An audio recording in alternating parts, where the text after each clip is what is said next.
Welcome back students to Roboarmy. In today's video we are going to learn what is an IR sensor and making a LED controlling circuit using IR sensor. For building this project we need some components. For building temporary circuit we need one breadboard having 170 pins. Next we have an IR sensor. They are in line following robots, in remote controls for televisions, DVD players, and in your faucets. So let's see how they work.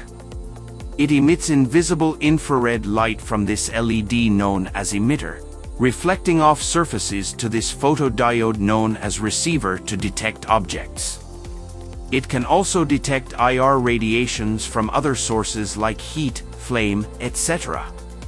Turning the blue trim pot changes the sensitivity of the sensor.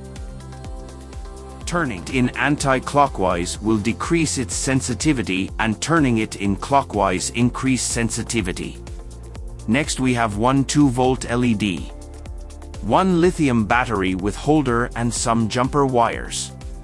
Take the breadboard and insert the battery's positive and negative wires to the breadboard as shown in the video.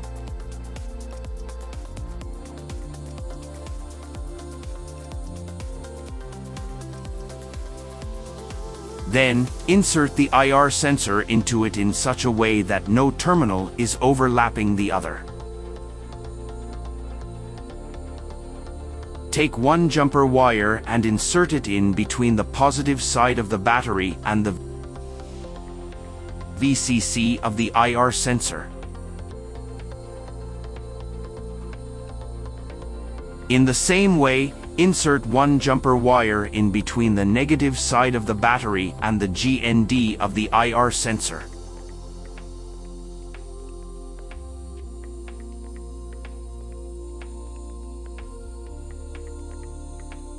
Now connect the cathode, that is the negative terminal of the LED, to the out pin of the IR sensor. At last connect the anode, that is the positive terminal of the LED, to the positive side of the battery. Now, you can check the circuit according to this diagram. You can see whenever I take an obstacle in front of the sensor, it gives an output signal that results in glowing up the LED.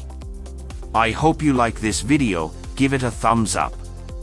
If you enjoyed the content of this video, click the subscribe button so you can receive more content like this.